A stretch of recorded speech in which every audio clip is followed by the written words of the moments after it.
Hola, ¿qué tal amigos de Costa Rica Noticias? Les saluda Melissa Valerio. Gracias por acompañarnos en nuestra edición del mediodía con información nacional, internacional, deportiva y mucho más para que usted no se pierda detalle durante esta hora de programación, durante este lunes 31 de mayo, el último día de este mes. Recuerde que también puede seguirnos a través de las redes sociales que usted puede ver acá en la parte inferior de nuestra pantalla, Facebook, YouTube y Twitter. Ahí usted puede encontrar la señal en vivo y también informaciones que se han generado durante este lunes. Hoy con muchísimo para ofrecerle, pero primero haciendo un repaso por nuestros titulares.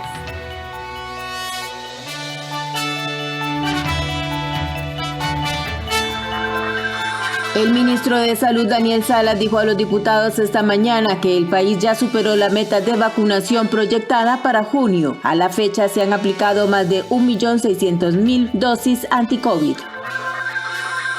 Salud contabiliza 41 casos de personas que habrían padecido la COVID en 2 ocasiones. Estos aún figuran como sospechosos de reinfección.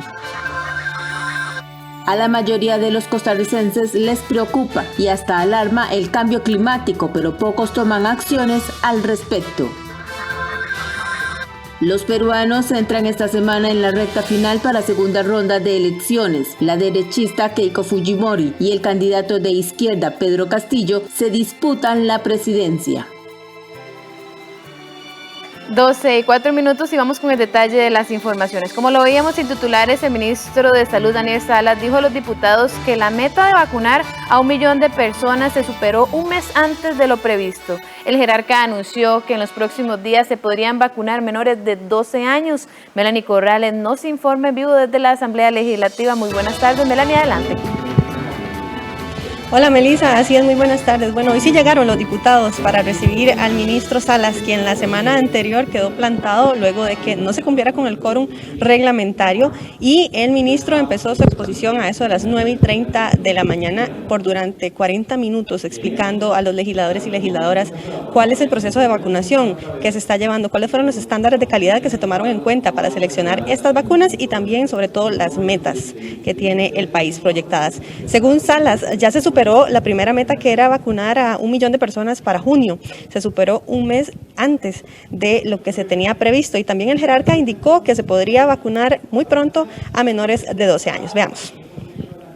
Bien, en esto superamos la meta de 1 millón de vacunados un mes antes de lo propuesto, porque nosotros esperábamos que esta 1 millón de personas vacunadas se cumpliera el 30 de junio y ya tenemos 1.021.000 personas vacunadas. Así que superamos ya la meta por 21.000 personas. Muchos dirán, pero ¿cómo pretenden vacunar toda la población de Costa Rica si ya estamos en junio y se han vacunado 1.021.000? Bueno, justamente es por eso que ustedes acaban de ver, porque empieza a llegar más vacuna y eso faculta que empecemos a vacunar mucho más personas. Y ya empieza a llegar también más vacuna de AstraZeneca, esperamos que llegue más vacuna de COVAX. Y también las compras que se hicieron con Pfizer de los 3 millones de dosis adicionales empiezan a surtir efecto en el tercer trimestre en el ingreso de vacunas. Entonces todo eso va a acelerar la llegada de vacuna y obviamente la capacidad del país de ir diversificando estrategias y avanzar más rápidamente con la vacunación. Pese a esto, los diputados todavía tienen dudas, sobre todo en cuanto al proceso de inmunidad de rebaño, si se va a lograr cumplir de aquí a diciembre. Y también los legisladores insistieron en consultar sobre los costos de cada vacuna.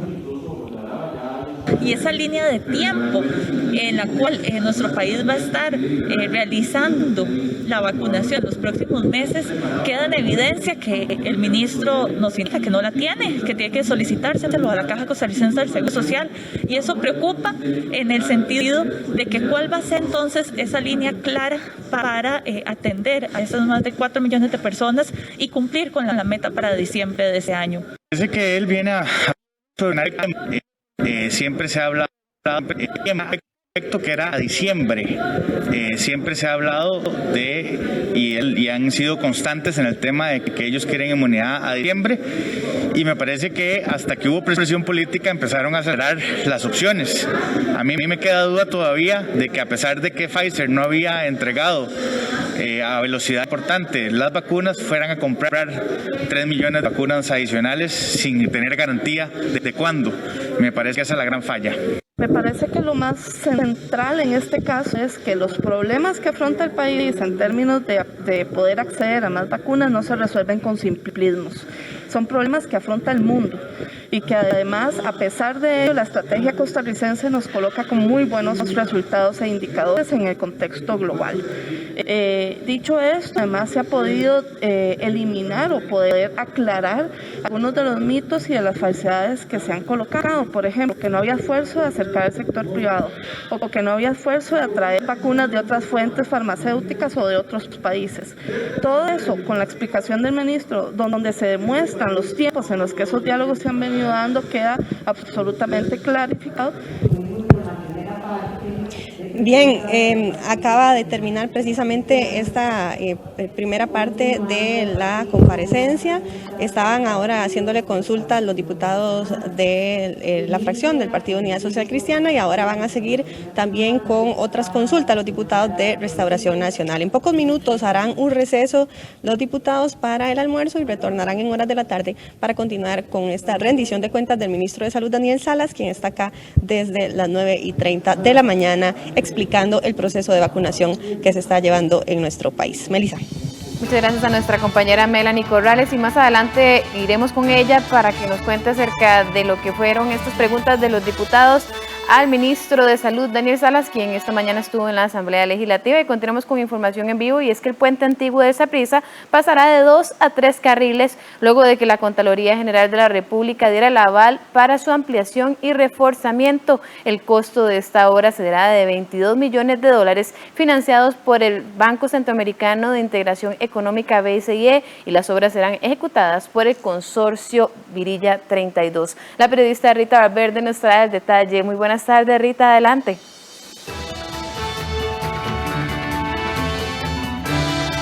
Muy buenas tardes, Melissa, para usted y todos los amigos y amigas televidentes. Recientemente, la Contraloría General de la República autorizó la ampliación y reforzamiento del antiguo puente de Saprissa.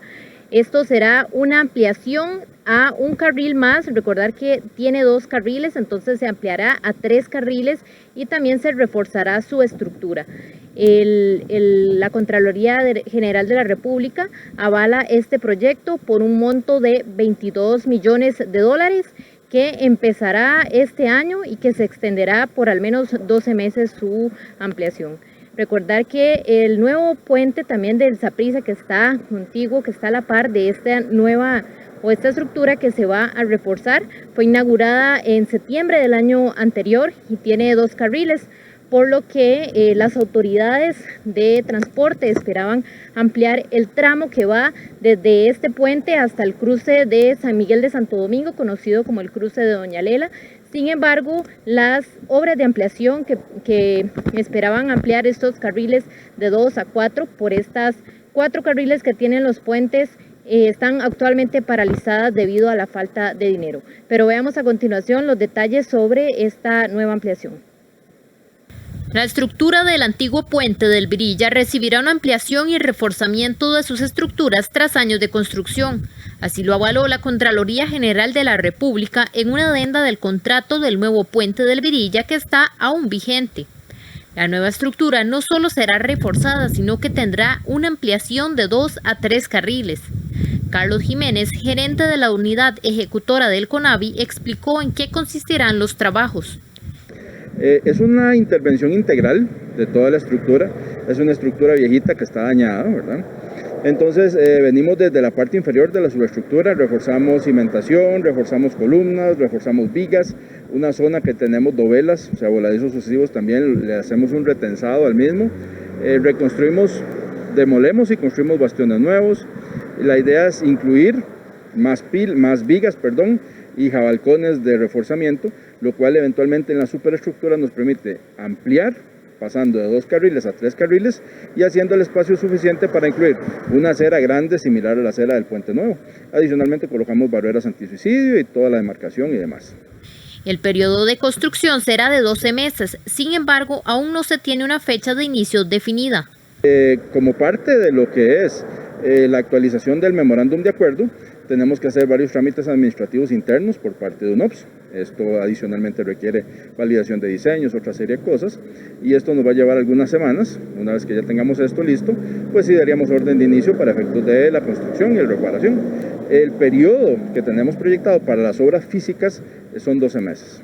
El nuevo puente del Saprissa, es decir, el puente contiguo a la estructura que se va a reparar, fue inaugurado en septiembre del año anterior. Tiene 3 carriles y cuenta con 285 metros de longitud. Las autoridades del CONAVI iniciaron una obra de ampliación de carriles en el tramo que va desde el puente del Saprissa hasta el cruce de San Miguel de Santo Domingo, conocido como Doña Lela, de 2.8 kilómetros, para eliminar el efecto de embotellamiento que se produce al haber solo 2 carriles en la ruta y 4 en la salida de los puentes. Sin embargo, aunque se tenía previsto que las obras tomarían 4 meses y estarían concluidas en mayo de este año, los trabajos se encuentran paralizados debido a la falta de presupuesto del CONAVI. Nada más recordar que será tanto el reforzamiento como la ampliación a un carril adicional, pero también se construirá un paso peatonal y una malla antisuicidios, pues lamentablemente acá este lugar es conocido por este tipo de actos. Y con esta información nos despedimos y ustedes continúan con más. Buenas tardes. Muy buenas tardes a nuestra compañera Rita Valverde por este informe y también beneficios para los vecinos de la zona y quienes transitan por esta zona tan transitada y también de tráfico hacia el Atlántico de nuestro país. Y cambiando de tema, debido al impacto ocasionado por la COVID-19, la defensora de los habitantes solicitó la reducción del marchamo para el año 2022. En este mismo orden, la semana pasada, 2 diputados presentaron un proyecto de ley que procura una disminución en este rubro. La defensora de los habitantes instó a las autoridades a valorar nuevamente la reducción del monto a pagar por el derecho de circulación o marchamo correspondiente al 2022. Considera la Defensoría que las autoridades ya deberían estar trabajando en una propuesta legislativa que se traduzca en una reducción en el pago del marchamo para el próximo año. En este momento debe de prevalecer la solidaridad, en especial para con los sectores más vulnerables, esos que salen a buscar el sustento diario en sus vehículos. Crespo reconoció que el mantenimiento de la red vial es importante para la libertad de tránsito y la movilidad de las personas. Sin embargo, afirmó que también debe prevalecer la solidaridad, en especial con los sectores que salen a buscar el sustento diario en sus vehículos y los más vulnerables. Precisamente sobre este tema, los diputados Franji Nicolás del Partido de Liberación Nacional y el independiente Dragos Dolanescu presentaron un proyecto de ley para aliviar el pago de este rubro. Por lo que este año esa medida tiene que prolongarse, razón por la cual esta diputada, junto con el compañero Dragos Dolanescu, estaremos presentando el proyecto de ley que lo que busca es ampliar esas condiciones para los vehículos en nuestro país, también aplicables a el transporte público, que también ha tenido una afectación importante, y haciendo hincapié que esta medida no aplique a ningún alto jerarca, llámese ministro, diputado o presidente, que no ha tenido una afectación, pero que además de eso tiene que dar el ejemplo. Ambos legisladores y la defensora son del criterio de que hay personas con hambre que han perdido su trabajo y que se encuentran en situaciones precarias de vida debido a la pandemia generada por la COVID-19 y la prolongada restricción vehicular.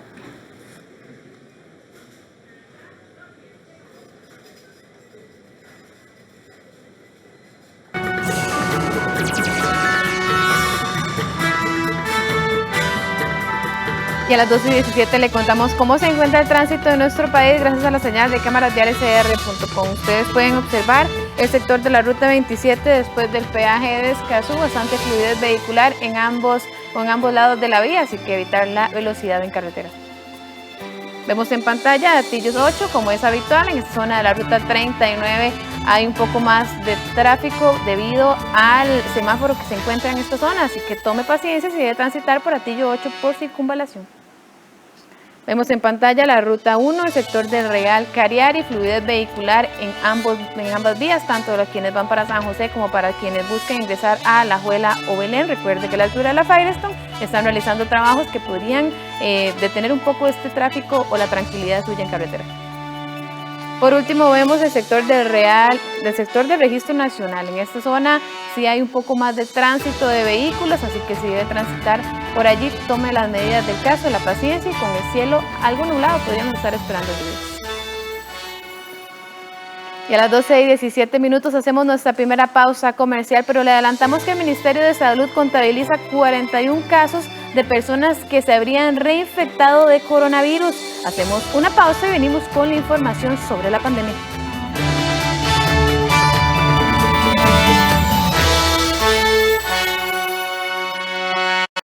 Hay un banco que sí es diferente a todos los demás. Es el único banco que durante los últimos 20 años ha dedicado más de 84.900 millones de sus utilidades para impulsar actividades de bienestar social, que se destaca por construir oportunidades para las personas, apoyando el desarrollo de nuestras comunidades.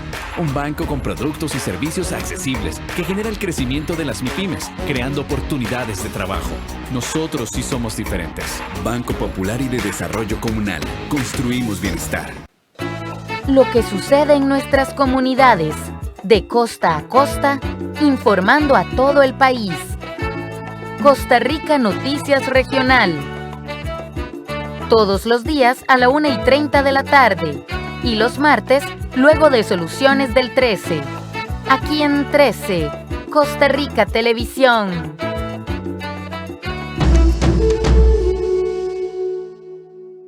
Esta semana acompañe a Enrique Márquez en explorar diversos rincones con anécdotas únicas. Vamos a la segunda vuelta del tubing. Estoy con mis amigos el Mono, Astrid y Billy y vamos a ir a conquistar el río San Pablo.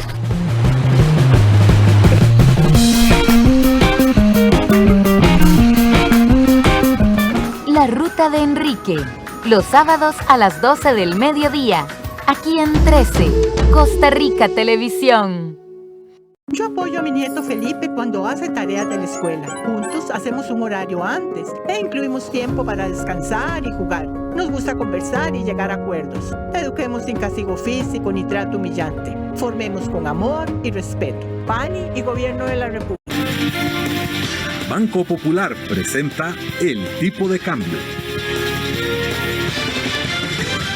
¿Y cuál es el tipo de cambio para este fin de mes? Lo vemos a continuación en pantalla. La compra en 613 colones con 22 céntimos y la venta en 620 colones con 24 céntimos.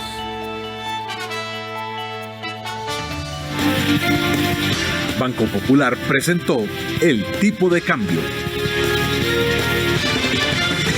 Y como lo decíamos antes de la pausa, el Ministerio de Salud reporta 41 posibles casos de reinfección por el virus del SARS-CoV-2. Las autoridades de salud señalan que todos los casos son sospechosos, pues hay imposibilidad para confirmar si se trata de un nuevo episodio o secuela de la primera infección. Desde que inició la pandemia el pasado 6 de marzo del 2020 a este 28 de abril del 2021, Costa Rica no ha confirmado ningún caso de reinfección por COVID-19. Según la entidad, 11 se catalogan como probables y 30 como sospechosos. Según el Ministerio de Salud, esto se debe a que para lograrlo se debe hacer secuenciación genómica de ambas muestras de laboratorio. Respecto a los casos de reinfección, es importante indicar que para el 28 de abril del 2021 se contaba con un total de 41 casos sospechosos. Es difícil hacer el diagnóstico de confirmación de estos casos debido a que es necesario tener la secuenciación genómica de ambas muestras de laboratorio, tanto la del primer episodio que sufrió la persona como del segundo episodio que sufrió la persona. Debido a la capacidad de los laboratorios, la mayoría de las muestras no se almacenan durante tantos meses. Esto hace difícil hacer la secuenciación genómica del primer episodio. Por lo tanto, al momento no hay confirmaciones de caso a partir de esa secuenciación genómica. Datos de la entidad indican que de estos 41 casos, las edades rondan entre los 3 y 68 años, 21 son mujeres y 20 son hombres, lo que representa un 0.17% del total de casos en el país. Según Salud, los primeros 24 casos los analizó el Grupo Técnico de Vigilancia de la COVID, el resto se han establecido según el lineamiento número 17 en adelante, que permite la clasificación como sospechoso a las áreas de salud junto a las áreas rectoras. Tal es el caso de doña Rosario de Fátima Telles, vecina de Concepción de Tres Ríos. Ella se contagió de COVID-19 el pasado mes de septiembre de manera leve y hace pocos días superó nuevamente la enfermedad. Primera vez me dio en septiembre, ¿verdad? Fue algo para mí, bueno, que nunca pensé que iba a tocar a mí. O sea, pero yo le decía, Señor, si en cualquier momento me llega a tocar a mí, que me des la fuerza, la fortaleza y que no me dé tan fuerte, ¿sí? Dios me vio con misericordia, pasé 3 días mal, que no me podía levantar bien. Al tercer día logré comer una sopita de verdura y tomaba mucha agua, mucho té, ¿verdad? Y la confianza en Dios. Doña Rosario aún no entra en la lista del Ministerio de Salud, pero agradece que en esta segunda ocasión la enfermedad tampoco la obligara a requerir hospitalización o cuidados médicos. Es que me dio el 16 de este mes, fui a Cartago y me hicieron una prueba de salud positivo. No contaba con ello, pero sí, gracias a Dios ya me levantaron la orden sanitaria el 28, ¿verdad?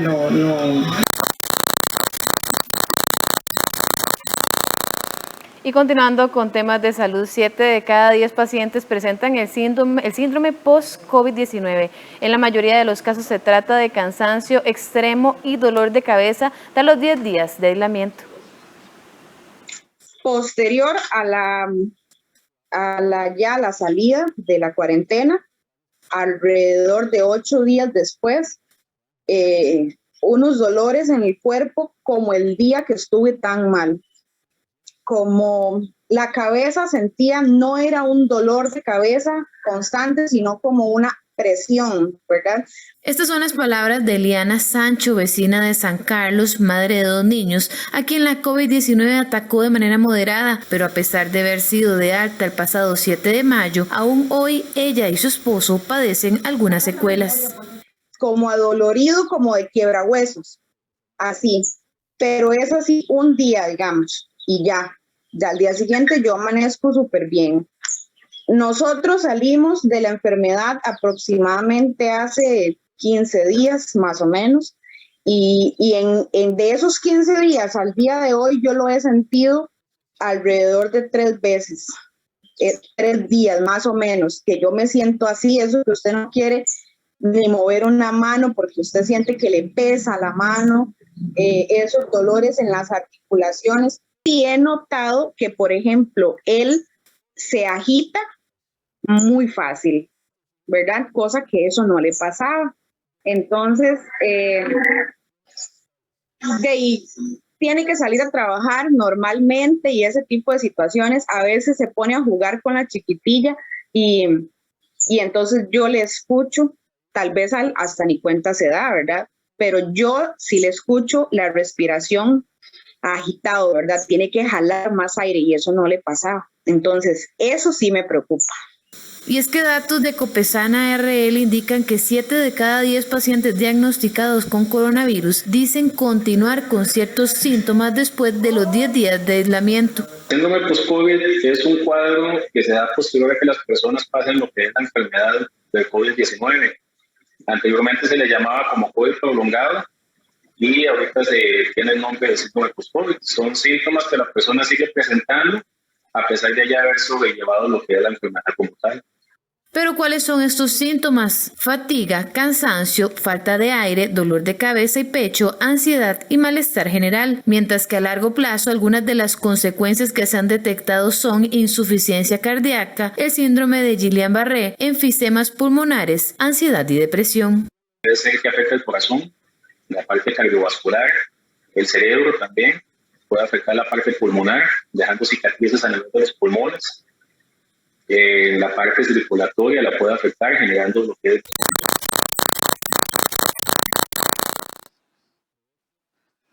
Y los hospitales de la Caja Costarricense del Seguro Social reportaron este fin de semana una leve baja en los internamientos por COVID-19, tanto en salón como en cuidados intensivos, según datos de la Oficina de Comunicación de la entidad, mientras que el viernes había 1.384 personas hospitalizadas por la enfermedad.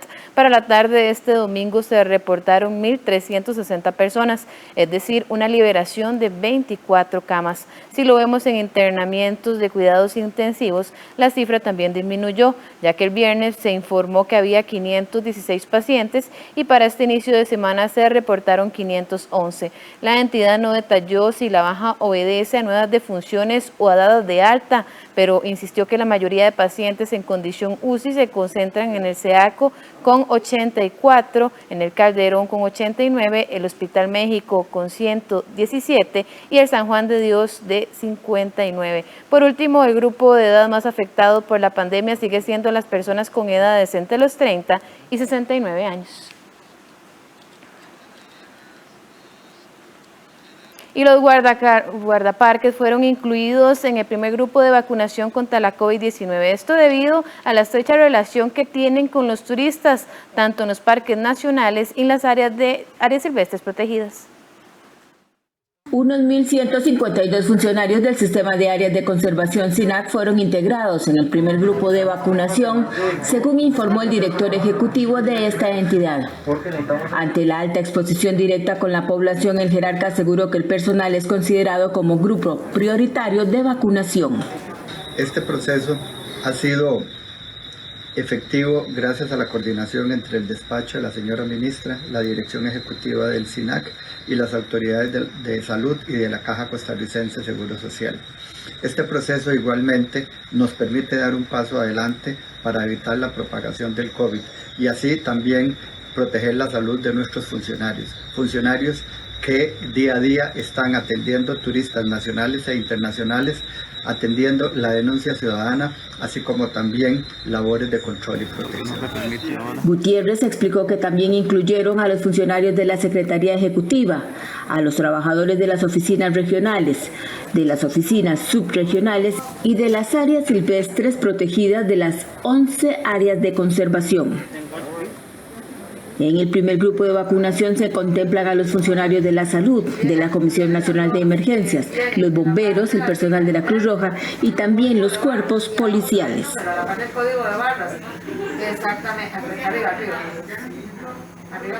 Y con el propósito de que los estudiantes aprovechen el periodo de vacaciones sanitarias, el Ministerio de Educación Pública desarrolló una biblioteca virtual con contenidos que pueden ser usados desde la casa. El material está alineado al currículo nacional y ayudará a fortalecer los conocimientos ya adquiridos e incluso se vuelve una herramienta de ayuda para repasar y entretenerse en casa, dijo la viceministra Melania Brenes. Las herramientas están compiladas en un catálogo en línea que se puede acceder desde el sitio oficial del MEP, www.mep.go.cr.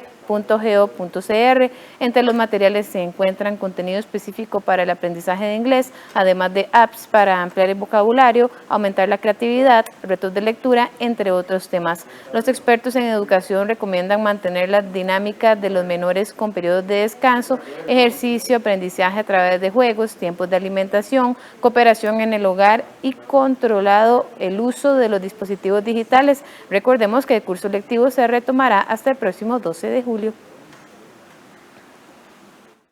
Actualmente contamos con una biblioteca Aprendo en Casa, que tiene todos y cada uno de los 600 programas que el Ministerio de Educación Pública puso a disposición el año pasado para diferentes asignaturas y niveles educativos.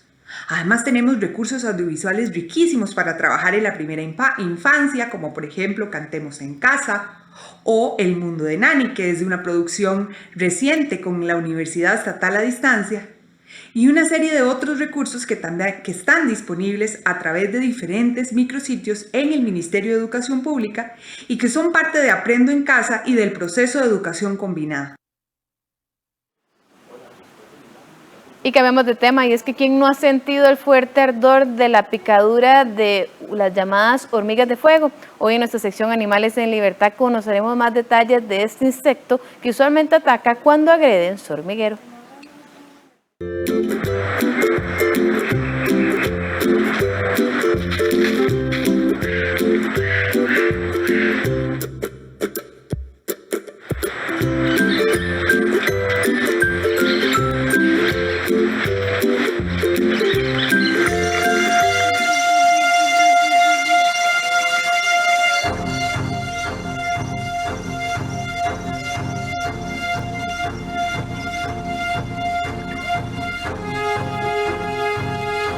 La hormiga rojo fuego o colorada es más agresiva que otras especies de hormigas y tienen una picadura dolorosa. Agarran firmemente la piel con sus mandíbulas y entonces clavan e inoculan su veneno. Estos insectos giran la cabeza e infligen más picadas en forma circular. Deviene en una pequeña y dolorosa ampolla en 24 a 48 horas y pueden convertirse en foco de infecciones secundarias. El veneno de las hormigas rojas puede causar severas reacciones en sujetos hipersensibles, incluyendo náusea, conmociones, dolor en el pecho y en raros casos hasta coma.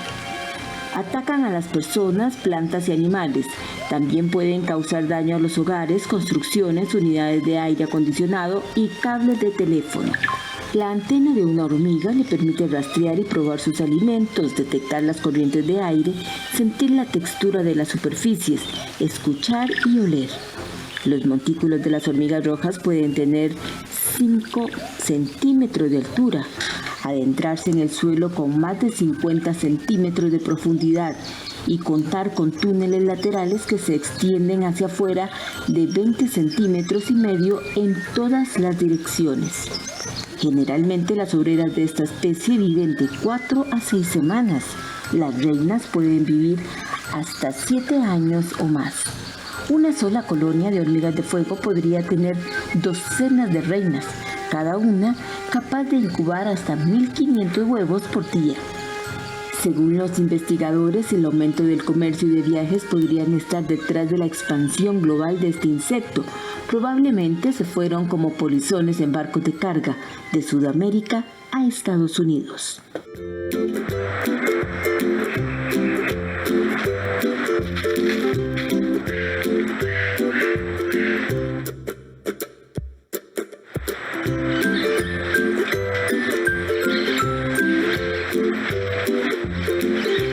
12:34, hacemos una pausa, pero le adelantamos que una encuesta revela una gran ironía. Los costarricenses manifiestan estar muy preocupados por el cambio climático, pero la mayoría no hace nada para contrarrestarlo. Al volver de la pausa, le contamos los detalles.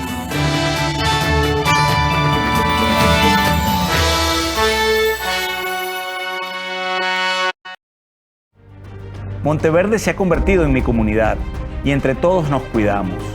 Al entrar a mi negocio hay que usar mascarilla, lavarse las manos y mantener la distancia.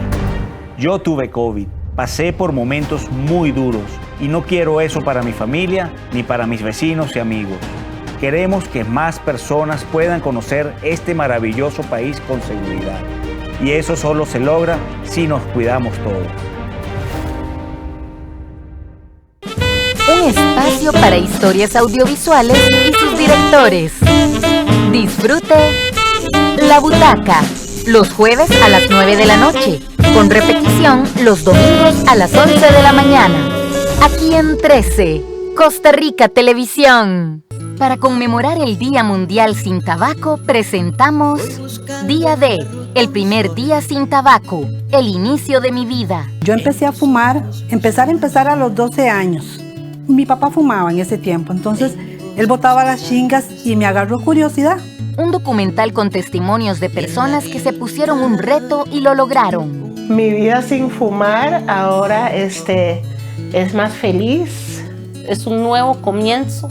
Este 31 de mayo a las 9:30 de la noche, en 13, Costa Rica Televisión.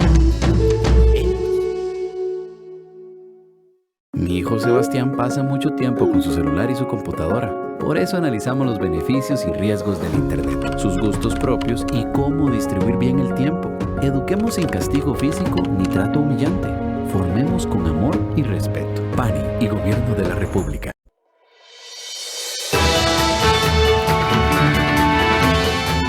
$12:37 y gracias por continuar con más de Costa Rica Noticias. La última encuesta nacional de cambio climático evidenció una preocupante realidad en Costa Rica. Si bien 72% de la población considera que este fenómeno es extremadamente importante, un porcentaje igual confesó que no toma acciones para luchar contra el cambio climático.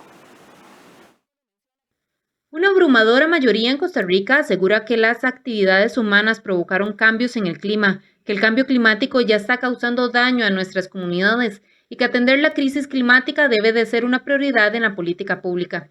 Estos son parte de los hallazgos de la Encuesta Nacional de Cambio Climático 2021. Según esta investigación, el 97% de los encuestados cree que la crisis climática tiene consecuencias en el país. Sin embargo, cerca del 72% dice no hacer nada para luchar contra esta realidad. La ministra de Ambiente y Energía, Andrea Mesa, afirmó que los resultados serán claves para generar políticas públicas y además buscar la forma de generar mensajes más certeros hacia la población.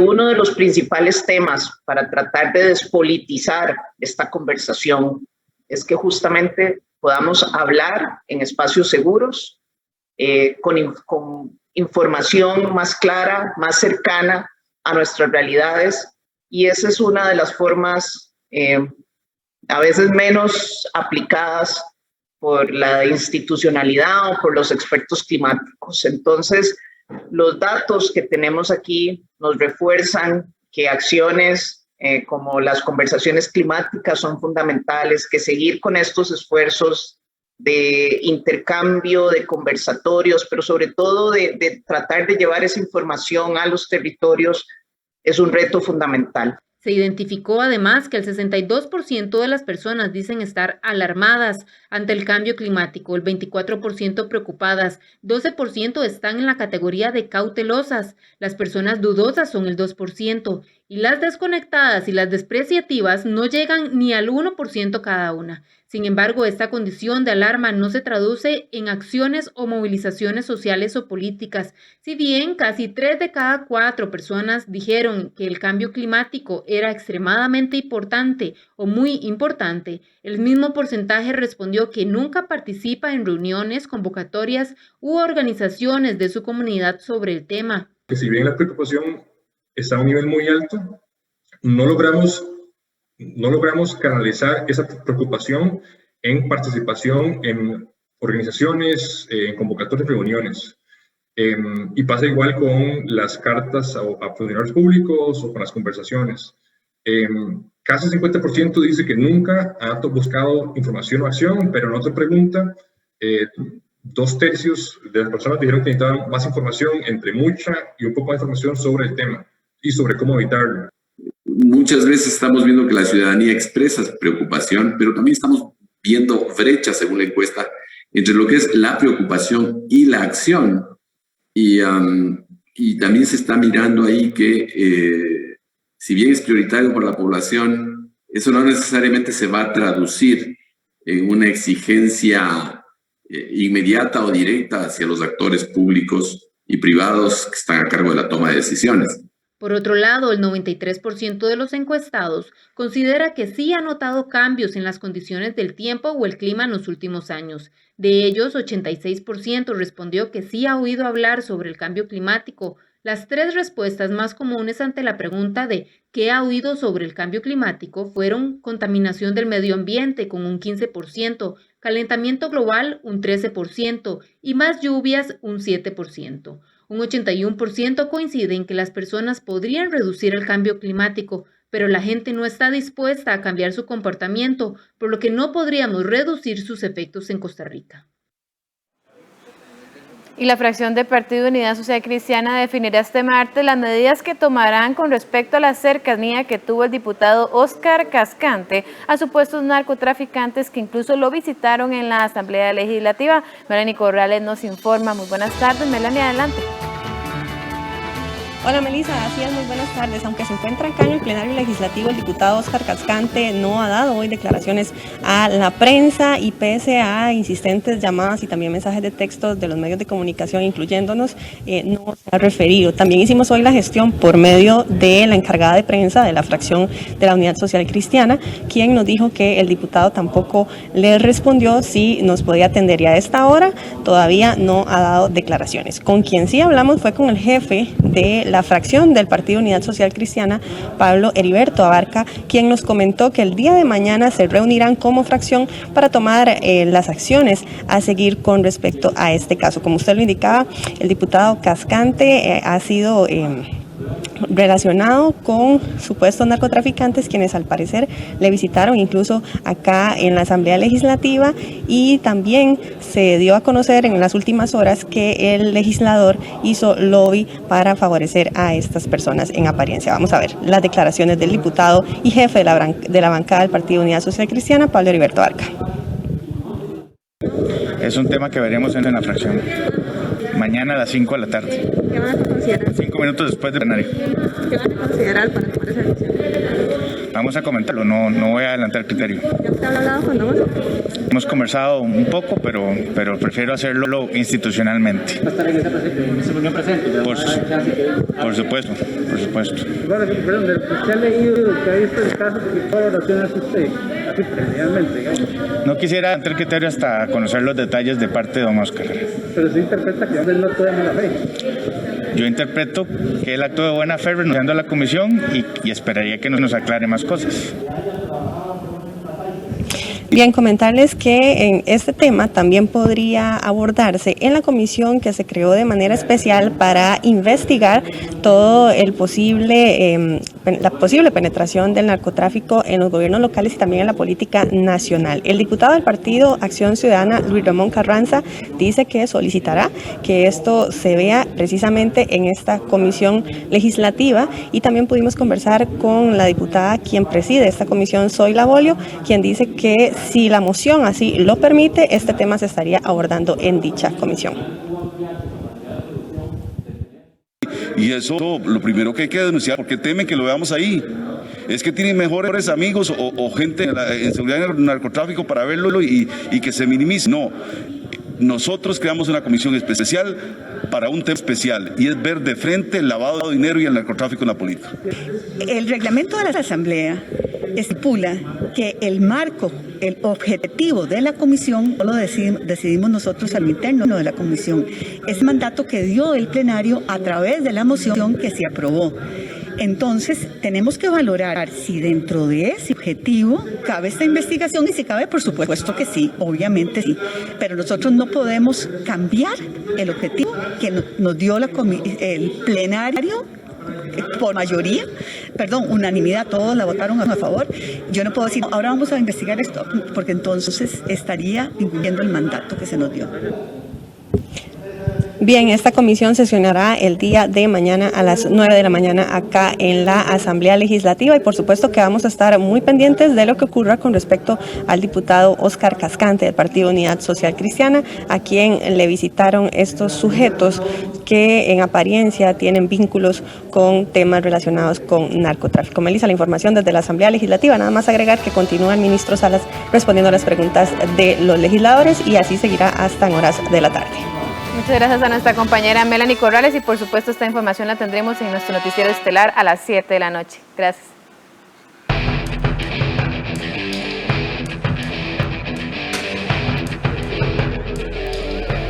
12:45, hora de los deportes, y para eso se encuentra acá conmigo nuestra compañera Andrea Salazar, que hace días no la veía, por cierto, así que un gusto. Buenas tardes. ¿Qué tal, Melissa? Igualmente, qué gusto verla, iniciando también esta semana, por supuesto, tratando de ser muy positivos dentro de todo lo que está pasando en este momento en el país. Así es.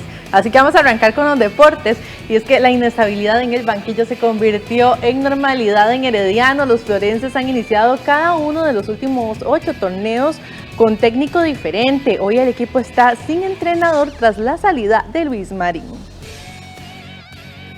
Luis Marín llegó al banquillo rojo y amarillo en medio de una de las peores crisis deportivas del team. Aún así logró clasificar los semifinales y lo llevó a pelear el título contra Saprissa, con quien cayó tendido. De nada le valió, porque el viernes fue destituido del puesto que ocupó desde febrero. Cuando el timonel dejó el Santos de Guapiles para dirigir a Herediano, el equipo florense era noveno en la tabla, con apenas un 29% de rendimiento. Con Marín esos números subieron, ya que con él al mando consiguieron un 53% de los puntos disputados. Pero el técnico fue presa de la inestabilidad del banquillo florense, que no ha logrado mantener a los entrenadores y que ha iniciado cada uno de los últimos 8 campeonatos con un timonel distinto. El team tuvo un periodo de regularidad desde finales del torneo del verano 2016 hasta la apertura 2017. Fueron poco más de 3 certámenes en los que Hernán Medford lideró el barco, pero desde su salida todo cambió. Para el clausura 2018 asumió Jafet Soto, quien estuvo 6 meses en el puesto. para el certamen siguiente fue contratado el colombiano Jaime de la Pava, quien solo dirigió 9 partidos. Lo sustituyó Soto de manera interina antes de que llegara Paulo César Wanchope y volviera a asumir Soto. Para el clausura 2019 volvió Medford, quien no terminó el periodo y fue sustituido por Soto, quien inició la apertura 2019 antes de que José Giacone tomara las riendas. El argentino obtuvo el título en ese semestre y continuó en el clausura 2020, el cual terminó antes de ser despedido. En la apertura 2020, otra vez Jafet Soto se sentó en el banquillo, pero en el torneo pasado, el clausura 2021, el encargado de iniciar fue el mexicano Fernando Palomeque, quien solo estuvo 7 juegos. Luego llegó Pablo Salazar como interino, antes de la llegada de Marín. Para el certamen siguiente habrá un nuevo técnico. Será el 13º cambio de entrenador en apenas 8 torneos. Jafet Soto es quien más veces ha sido nombrado entrenador rojiamarillo en ese periodo. 5 veces ha llegado el gerente general florense a sustituir a un timonel. Se desconoce quién será el nuevo técnico herediano. Quien llegue deberá lidiar con no jugar ningún partido como local debido a la construcción del nuevo estadio y con la presión de ganar un título en el año del centenario. El team cumplirá 100 años el próximo 12 de junio. Mauricio Wright se convirtió la semana anterior en uno de los entrenadores que necesitó de menos juegos en la historia para ser campeón nacional. El detalle en la siguiente nota. Con tan solo 7 encuentros dirigidos, Mauricio Wright, quien ya había conseguido el título con Brujas en el invierno 2009 ante Punta Arenas FC, logró meterse en una lista extraña, pero en donde figuran nombres de estrategas de varios clubes que no necesitaron de todo un torneo para ganar un cetro, en ocasiones ni siquiera de una decena de encuentros. La lista es interesante y figuran ticos y extranjeros, pero quien se deja el récord es Arnoldo Rojas, quien con el Carmen FC en el campeonato de 1961 solo necesitó 4 partidos. Y es que ese certamen en especial solo tuvo 4 encuentros, ya que solo eran 3 equipos. El torneo estuvo en entredicho casi medio siglo hasta que UNAFUT lo reconoció iniciando los años 2000. Otro nombre que resalta es el de Alejandro Morera Soto, el ídolo rojinegro, fungió como estratega de Alajuelense en 1941 y con 6 choques dirigidos ganó el título, al igual que el título de los verdolagas de años después. En el caso de los manudos, el torneo del 41 solo tuvo 6 partidos. Pero repasemos el detalle. Arnoldo Rojas de Carmelita ocupó solamente 4 partidos para ser campeón en 1961. Con 5 estuvieron Joaquín Toquita Gutiérrez del Herediano en 1921 y el argentino Carlos Peusel del Saprissa en 1957. Con únicamente 6 partidos dirigiendo para ser campeón, Jorge Solera de Alajuelense en 1928, Eduardo Garnier de La Libertad en 1929, Alejandro Morera de Alajuelense en 1941, José Joaquín Pachico García del Saprissa en 1953 y Odir Yaques del Club Sport Herediano en el verano 2015, mientras que con apenas 7 partidos dirigidos, siendo ya el campeón nacional, Mauricio Wright del Deportivo Saprissa en el Clausura 2021. En otros temas, después de 2 años de no competir en el Estadio Nacional, la vallista Andrea Carolina Vargas se coronó campeona en los 100 metros vallas con una considerable ventaja sobre sus rivales. Vargas hizo su mejor marca de esta temporada al parar el cronómetro en 12 segundos y 90 centésimas. Esto llena de confianza al atleta que ha tenido un inicio complicado en este año olímpico. En esta competencia, Luisiana Alonso fue el segundo lugar con 16.22 y el tercero se lo llevó Valeria Oviedo con 16.30. Con este crono, Andrea despeja dudas sobre su nivel semanas antes de los Juegos Olímpicos. Ahora volverá a Estados Unidos, donde tiene planificado participar en un fogueo en Miami. Me siento demasiado feliz de hacer la mejor marca de la temporada aquí en Costa Rica. Los procesos son muy diferentes siempre. Había tenido años que iniciaba muy bien, muy fuerte. Hay otros años que se inicia pues no como se espera, pero después de una pandemia, ¿verdad? 1 año y medio de una pandemia que ha sido muy costoso, que pues tuvimos que ingeniárnosla para poder entrenar. Pues me siento muy feliz, muy bien y pues positiva para lo que viene, 2 meses más de preparación para los Juegos Olímpicos. Bueno, esto es todo en los deportes. Le esperamos ahora en la edición estelar de Costa Rica Noticias con más detalles de la información deportiva. Meli, vuelvo con usted. Muchas gracias, Andrea, que tengas una linda tarde. Igualmente. Hacemos una pausa, pero les adelantamos que los peruanos irán este domingo a segunda vuelta electoral, donde la derechista Keiko Fujimori y el candidato de izquierda, Pedro Castillo, se disputan la presidencia. La información después de la pausa.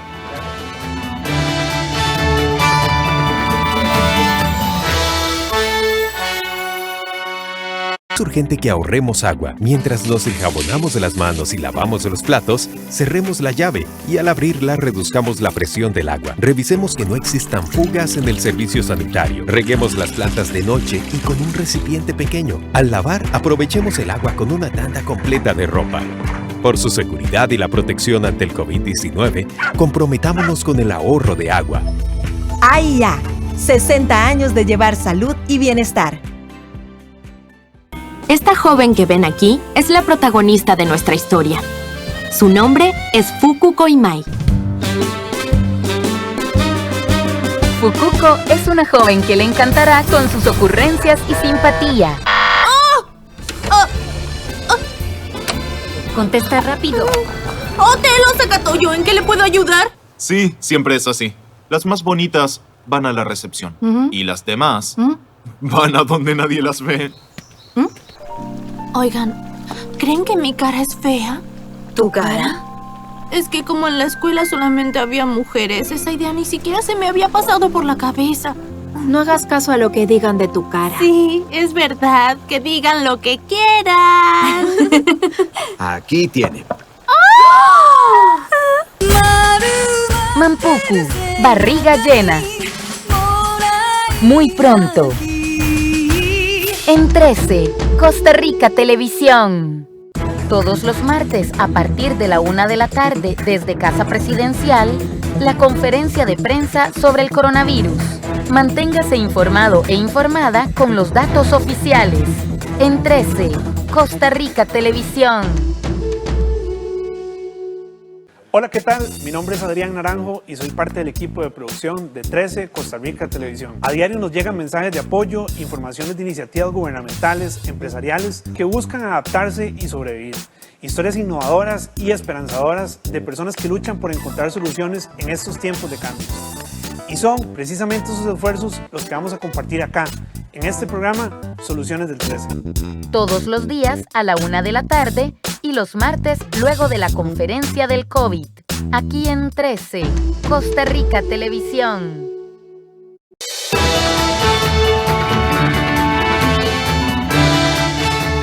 Y en el último debate antes del balotaje de 6 de junio, los candidatos a la presidencia de Perú se acusan de promover la violencia y de corrupción. Último debate en Perú antes del balotaje presidencial del 6 de junio. Durante el intercambio, la candidata derechista a la presidencia Keiko Fujimori acusó a su rival izquierdista Pedro Castillo de promover la violencia en la campaña electoral, mostrándole una piedra. Usted está acostumbrado a tirar piedras. Esta es una de las piedras que tiraron a nuestra caravana y que le rompió la cabeza a una simpatizante nuestra. Por su parte, Castillo fustigó a su adversaria, afirmando que en Perú la corrupción es sinónimo de fujimorismo y dijo que debería pedir perdón a las miles de mujeres pobres que fueron sometidas a esterilizaciones forzadas durante el gobierno de su padre, el expresidente Alberto Fujimori. ¿No les suena a ustedes que hablar de corrupción es sinónimo del fujimorismo? ¿No les suena a ustedes que para hablar de corrupción tienes que tener una pizca de moral? La corrupción está enquistada en todos los estamentos del Estado. Hay corrupción por todo lado. La candidata prometió un cambio con esperanza. Anunció créditos para pequeños empresarios y un respaldo al sector del turismo, el más golpeado por la pandemia en Perú. Castillo, en tanto, prometió impulsar la creación de 1 millón de empleos en un año y negó que pretenda prohibir las importaciones o impedir la inversión extranjera, como afirman sus críticos. Castillo tiene 42% de la intención de voto y Keiko Fujimori 40%, según una encuesta de Ipsos publicada el domingo en el diario El Comercio, a una semana del balotaje. Y la realización de la Copa América en Argentina pende de un hilo. Este domingo la ministra de Salud dijo que la competencia no está definida en un 100% debido a que su país atraviesa su peor momento en la pandemia de COVID-19. No está definido 100%. La realización de la Copa América en Argentina no es una certeza. Así lo afirmó el domingo la ministra de Salud Carla Bisotti, en un momento en que su país atraviesa el peor momento en la pandemia de coronavirus. Sin embargo, dijo que las autoridades están trabajando desde hace meses en protocolos y controles. Las selecciones nacionales van a estar en un lugar donde no es que van a volver a su casa y volver a salir. Por eso el protocolo y el trabajo también fuerte que estamos haciendo es con toda el área de prensa en relación a eso y bueno, estar listos como para, si sea cual sea la decisión. Argentina iba a ser coorganizadora de la Copa América con Colombia, finalmente excluida por el estallido social. Un sondeo de opinión difundido el viernes reveló que 7 de cada 10 argentinos rechaza la realización de la Copa América en su país en medio de la ola de contagios. El jueves, las autoridades reportaron un récord de más de 41.000 nuevos casos en 24 horas. Y hasta aquí la presente edición de Costa Rica Noticias. Muchas gracias por habernos acompañado. Lo esperamos a las 7 de la noche en nuestra edición estelar con estas y otras informaciones. Que tengan una linda tarde. Hasta luego.